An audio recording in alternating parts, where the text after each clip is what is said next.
On September 28, 2022, Hurricane Ian, a Category 4 storm, devastated areas surrounding Fort Myers, Florida. Just southwest of Fort Myers, the island of Sanibel experienced storm surges and heavy winds, destroying homes and causing hundreds of deaths. A family on the island experienced the devastation firsthand as their home was severely damaged. I'm Walter Winans, and this is my wife Sandra, and we are residents of Gulf Pines community on Sanibel. Have been here for a little over 2 years. We bought our house in December of 20. We were evacuated the day before to a high-rise on the mainland where we watched this thing go through it from the 4th floor and mow down poor little Sanibel. The Winans family purchased their home in Sanibel in 2020 and had just completed renovations when Hurricane Ian made landfall. The house is a cement block and stucco walls on slab, built in 1973, roughly 2,500 square feet.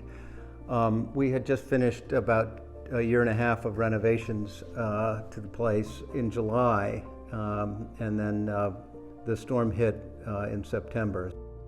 So we had 5 feet of water, 60 inches in the house. You can see the water line up on the walls there. The biggest problem with this storm seemed to be that it sat on us for about 8 hours and just turned everything into oatmeal and slowly subsided. All of our furniture, everything really, the contents of the house was destroyed. Homeowners insurance typically doesn't cover flood damage.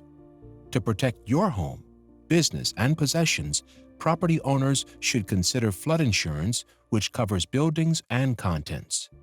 The National Flood Insurance Program offers this coverage, aiding faster recovery after floods, and luckily for the Winans, they were covered. We had a wonderful adjuster. Guy came as soon as he could, and it was processed through right flood very, very quickly.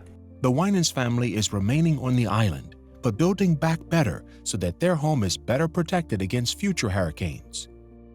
There'd be no peace in building back on the ground at 5'7" above sea level here and a 10-foot surge just coming through.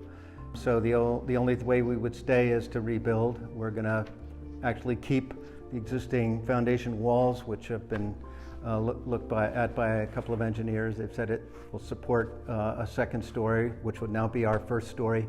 We wouldn't stay on the island otherwise. Incidents like Hurricane Ian are becoming increasingly severe and more frequent.